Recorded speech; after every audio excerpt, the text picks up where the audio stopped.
Good evening, everyone. Welcome to another program, Getting to Know You, a conversation with Lyonel Berkin.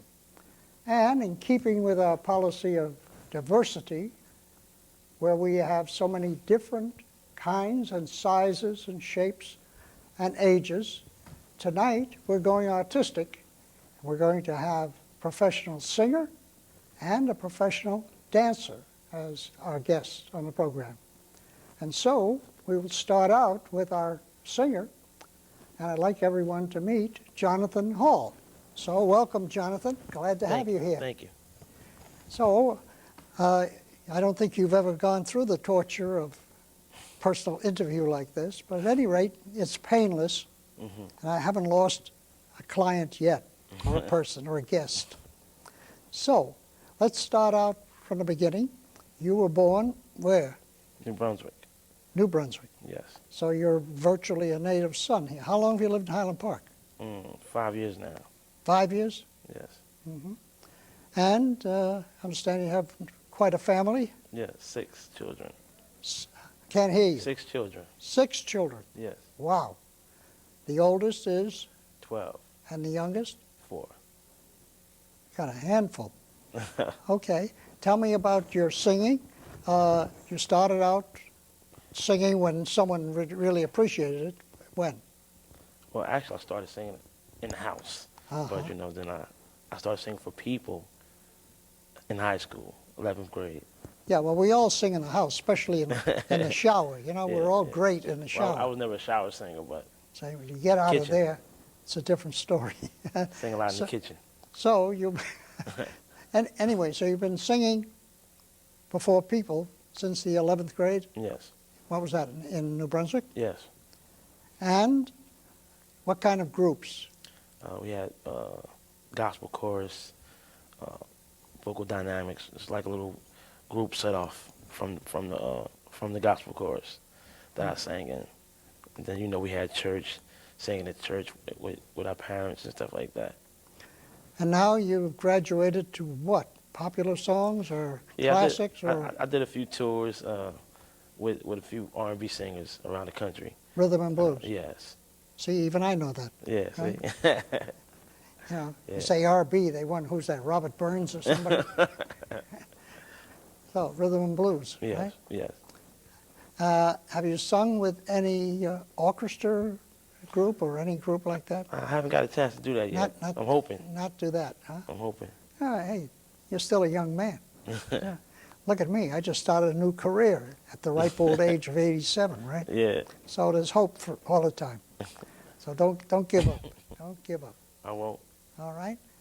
Now, the songs that you have recorded are what? Ballads or rhythm or whatever? Mixture of everything. You got ballads, you got mid-tempo songs, up-tempo songs, jazzy type songs, you know. Just a mixture. Whatever I'm feeling at the time.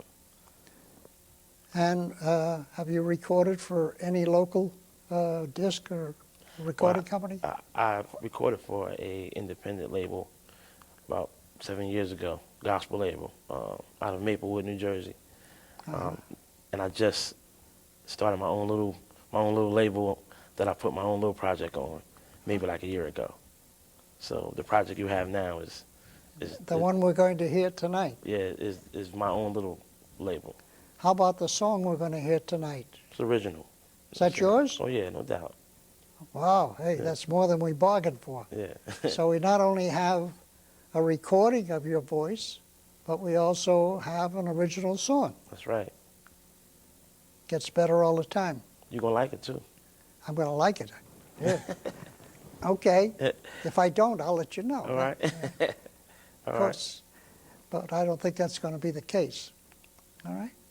What would you like to be doing if, if the breaks were to come that way? What I like to be doing? I would like to be doing a lot of producing and writing for a lot of different groups. And in other words, produce the records. I would like to sing too, sing more, but I like to work with other artists. No, nothing wrong with that. Right. Okay. So what are we going to hear tonight? and the audience doesn't know that they're going to be actually hear a recording of you. Oh, no. No, what's You're going to hear a little classical piece. It's called Why Won't You Let Me Love You? It's a ballad. uh-huh. All right, now we can communicate with our staff that we are ready to hear that disc.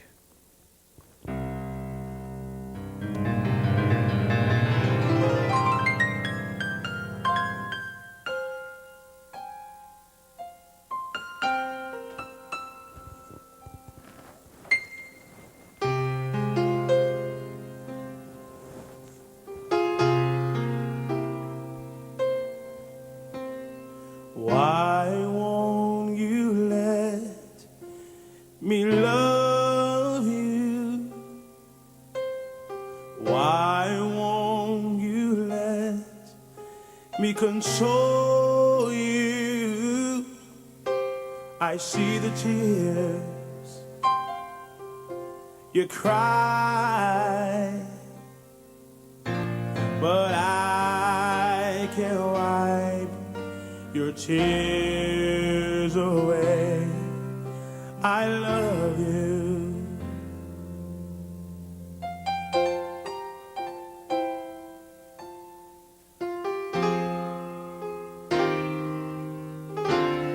Can't you hear my voice calling you?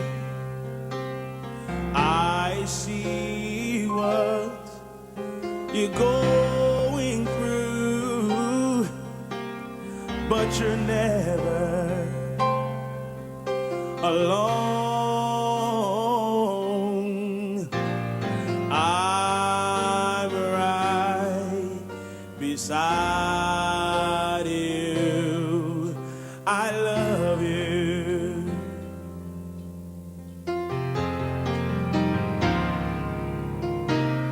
You don't have to cry no more. I can mend your broken heart together again. You don't have to be afraid. I could be your bridge over troubled water.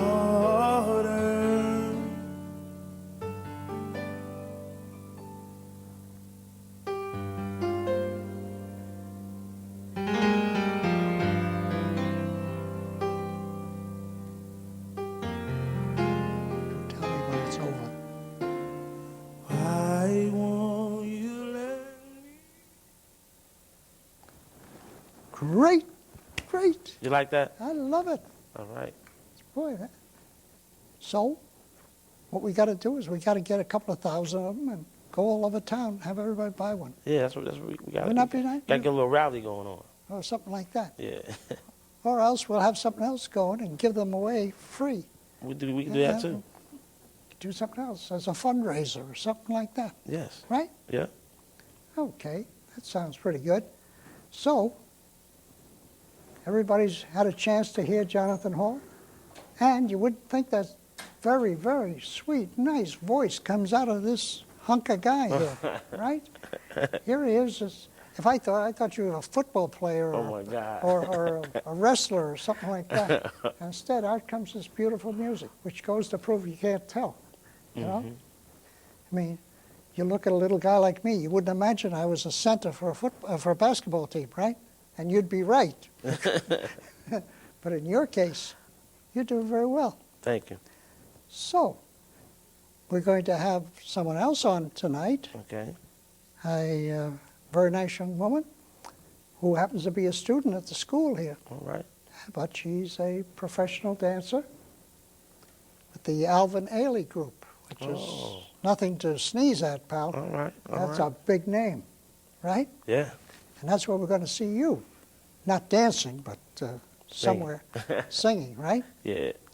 And someone's going to be making a tape of this, especially my wife. She makes a tape of everything I'm on. Okay. In case I get lost, they'll know how to identify me, you know? Right.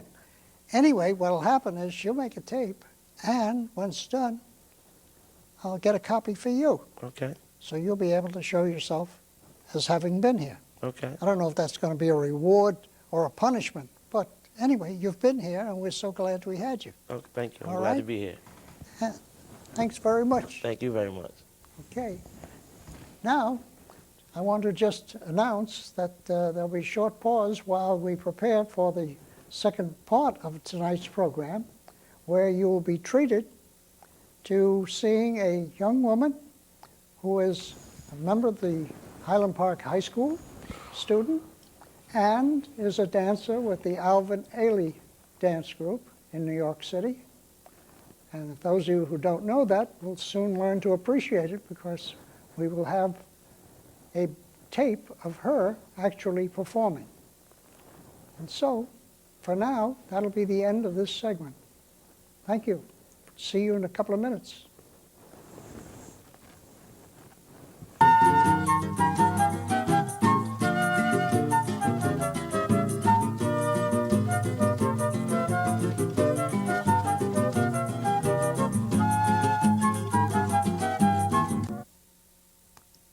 And here we go again into the second half of this evening, or whenever you're watching this program.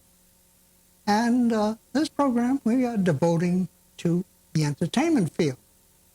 And some of you may remember, in declaring my purpose and my aim, I wanted to do as many diversified things as possible, because that's what Highland Park is, a place of diversification.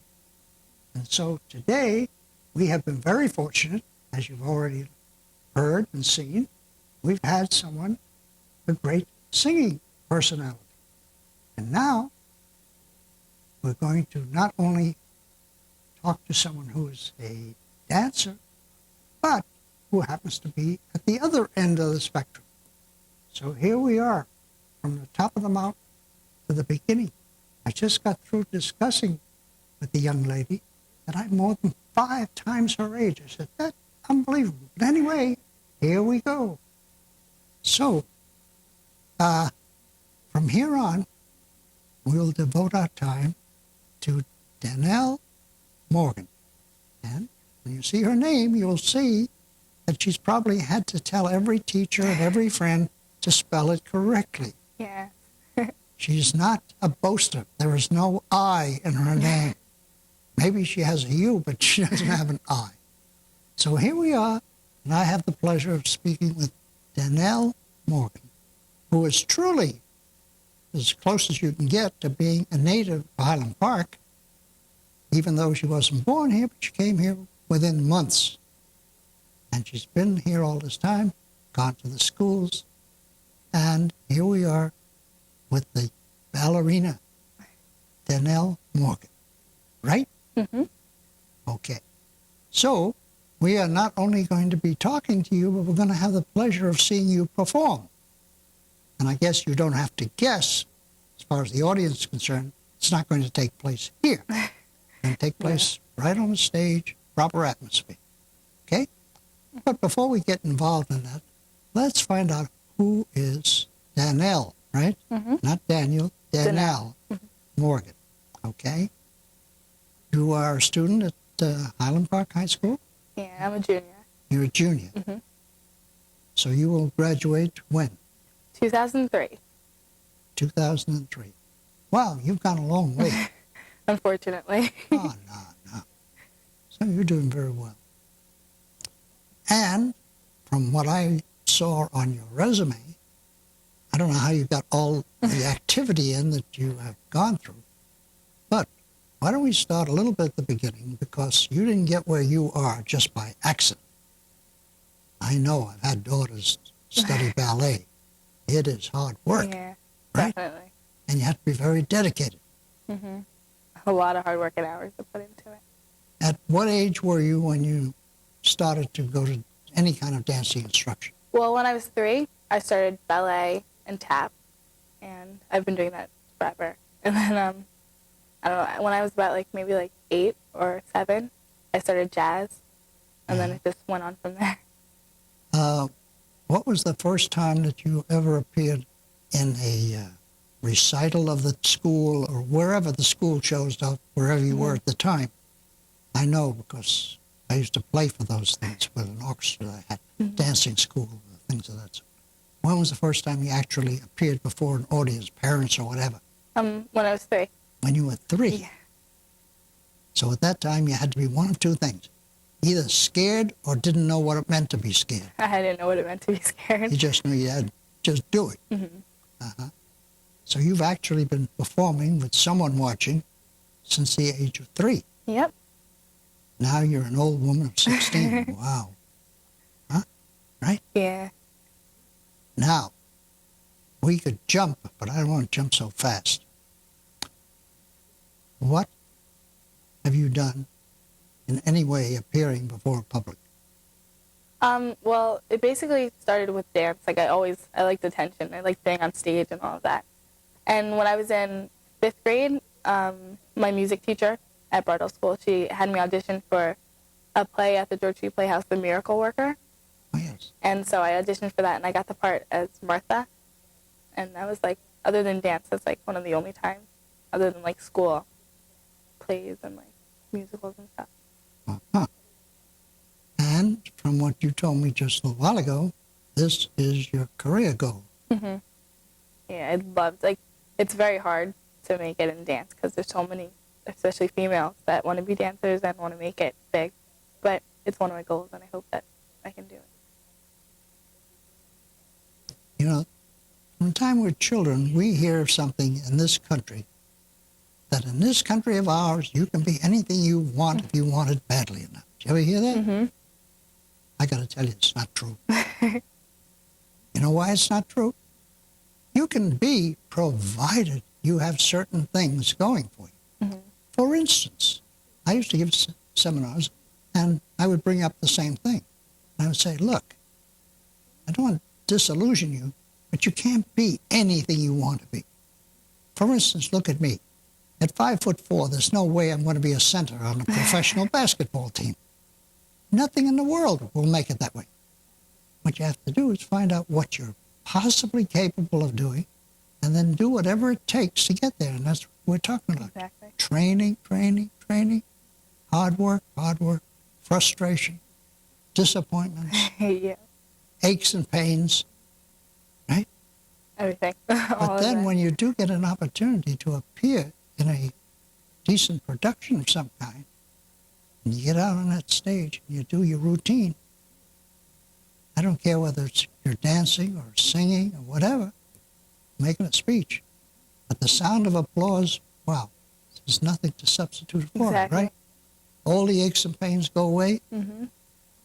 and you forget about that. You just remember that nice warm feeling when you Yeah. can just smile and take a bow, Exactly. right? That makes up for all the grief, Mm-hmm.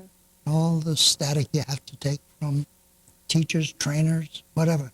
Go ahead again. Mm-hmm. Say, I can't do it. I'm aching all over. That's all right. Keep doing it. The ache will go away. You'll be numb or whatever, right? As soon as you're on stage, you forget about everything, and like, it's just pretty much just performing. And I don't know, that's what I love. Like when I'm on stage dancing, I don't even notice the people in the audience. I just like love All the you got to feeling of remember is dancing. where the edge of the stage Exactly. is.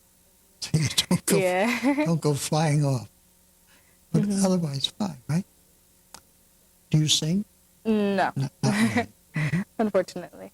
Well, I'd like to though. But not necessarily, you know. I got to tell you, one of the things that my parents or others found fault with me, I tried to do too many things. Mm-hmm. And I had a wise old grandfather who said, you know, we had an expression in the old country where if you only had one behind, you couldn't ride on 4 horses. No way you could do that. So he said, you know, just try to ride on one and do it well. I had a tough time with that. I was so convinced I could do anything I felt like doing. It's not true. And it's only when you get older, you get a little bit of wisdom, you realize, hey, buddy, you just can't do it. Mm-hmm. That's why you can't be proficient in every area of dance. Mm-hmm. And you find the most successful people are those who are particularly good in one area, whether Yeah, it's that's ballet, tap, jazz, whatever. You know, and then you try to do it all. You're not terrific in any one. It's better to be terrific in one yeah. than so-so in a half a dozen. Oh, I can do anything. Yeah, that's what I'm afraid of. So, now tell me a little bit about what we're going to see. You have a tape, and we're going to put it on. And I'd like to know where it took place and so on. This is my first solo at the Dance Exchange, and it's a school that is it was in Highland Park, and it was in 1998, and it takes place at a high school, just like in Plainfield, New Jersey, and it's a high school there, and we perform on that stage. And what was the occasion? Was it a recital of Yeah, some it was kind? my year-end recital. Uh-huh. Oh. Now, what did they do? Do they have backup music of some kind, or tape, or what? Yeah, they have I don't know, it's a CD. They just play, like, we have, like, hours and hours and hours of rehearsal for the solo, and we just, like, I don't know, they played the music in the background, and then we danced to it. Mm-hmm. And this was your first solo? Huh? Yeah. Wow. Was it played to an audience? Yeah. Yeah, my family was there. There were, like, other people's families, like, the whole school's. It's, like, the whole school's recital. Mm-hmm. And so there was a pretty big audience. And that was 98? Yeah. Wow, that's almost 4 years. 4 years ago, pretty new. So you're a real seasoned performer now, huh? Yeah. So where are you attending now? Right now I go to Alvin Ailey Dance School in New York City. Mm-hmm. And I started there this summer, like for the summer session, and then I just continued the year because I don't go to the Dance Exchange anymore because it closed. Uh-huh. So that's basically where I go now. Some of the people watching will recognize Alvin Ailey's name immediately if they have any exposure or have had to ballet, Modern, and so on. But I can remember when it first started. I don't remember the year. You might know. No. But it's Alvin Ailey's school, and Alvin Ailey's been well known for a long time, highly respected. Just the fact that anybody is associated as a student or any capacity speaks well for them. If I understand correctly, if I'm wrong, tell me. Not everybody can just say, well, I think I want to go to Alvin Ailey. Exactly. Right. It takes a hard, like, you have to audition to get in there, first of all. And then also there's an audition for, like, a fellowship. It's like a scholarship where you just have to work a certain amount of hours at the school to not have to pay for your classes. And to get, like, they'll tell you if there's auditions for anything at the school and any performances and stuff. So. Yeah, I remember every so often you would see in a newspaper people who had been selected or are now going there. Yeah. So I knew it was a toughie. Tough place. Yeah, and it's also, I was really nervous about going there to begin with because it's in New York and, like, I don't know, it's such a big place and I come from such a small town. But I don't, like, now my dance teacher that was at the Dance Exchange, she was basically my mentor, and she, I don't know, she guided me to going to Alvin Ailey. Like, I put it off for a couple of years because I went to sleepaway camp and I didn't want to leave my friends. But after that, like, she talked me into finally going, and I loved it, and it's really good for, like, me in the future. Very good. So you know where you're headed. Hopefully. Yeah. And you're young enough to be able to put in the hard work necessary. And never too late. Of course, in dance, there does come a time when it's a little bit late. Yeah, The spirit is willing, but the body is weak. exactly. See, I like to say, only because of myself, say it's never too late for 88. I don't know what I'll do next year. See? But here I am. So you never know. Anybody told me 2 years ago I'd be hosting a TV show, I'd say, yeah, you must have lost your marbles. But here we are. And it's so nice to have all kinds of interesting people right here. So this was done in North Plainfield? No, just Plainfield. Oh, Plainfield. Yeah. I guess if we tell somebody that we're ready, we can at least see your performance, Okay. right? So, I think we would like to see the performance.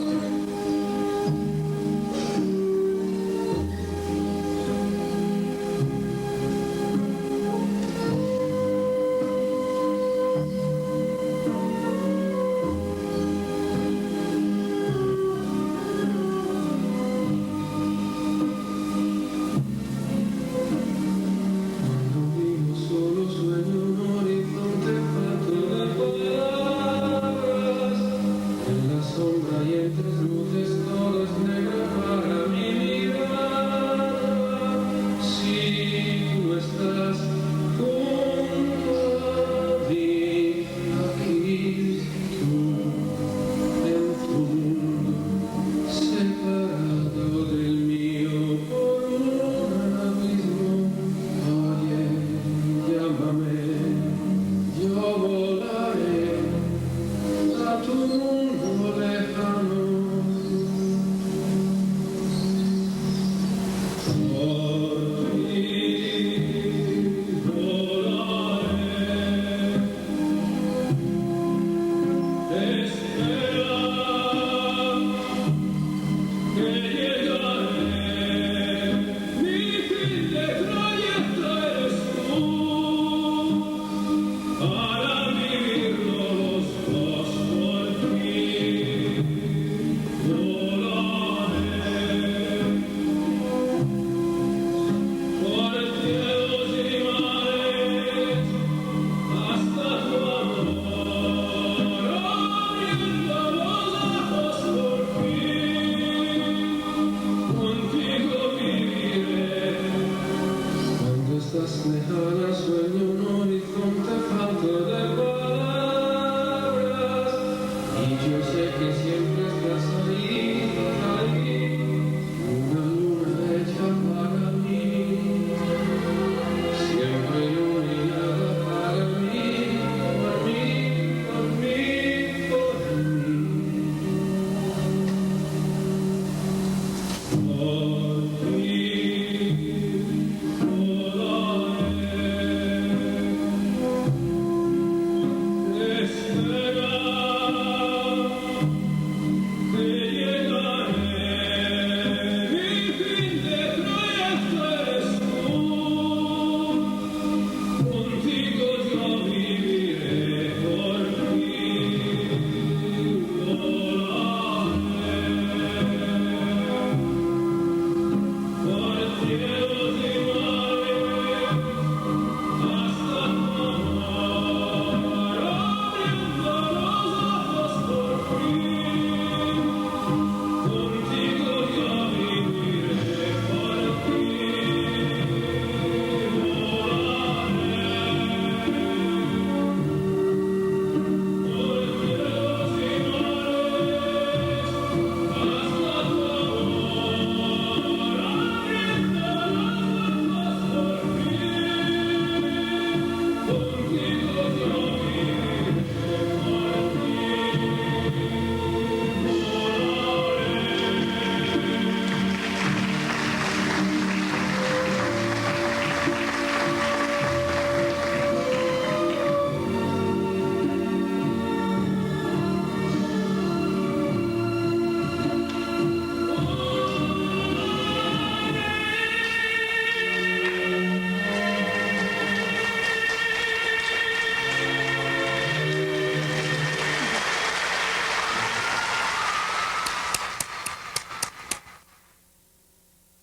Pleasure of attending without having to go, right?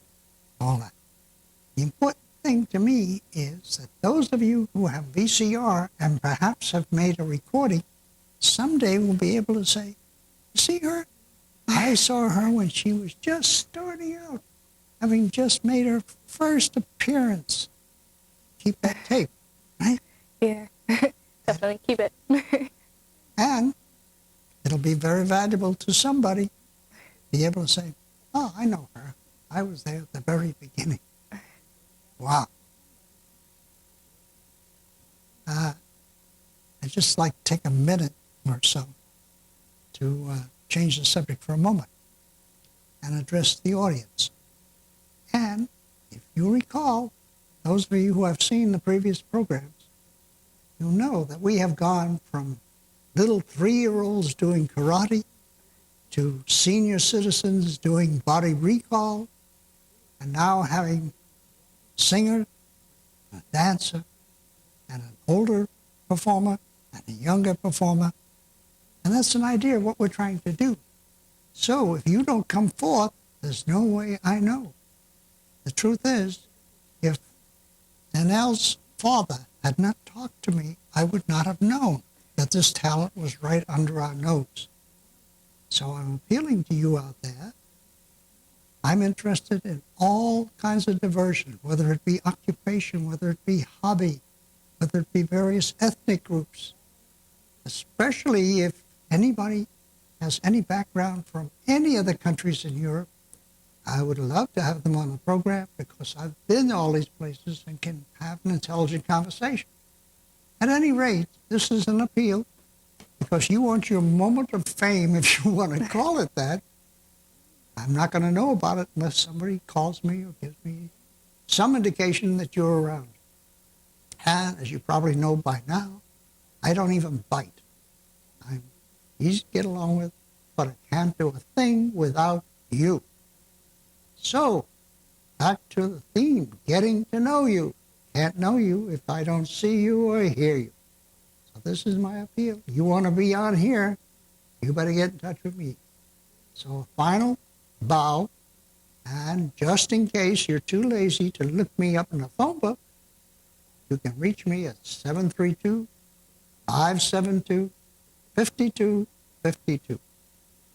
And with that, good night for now. Until next time. Bye-bye.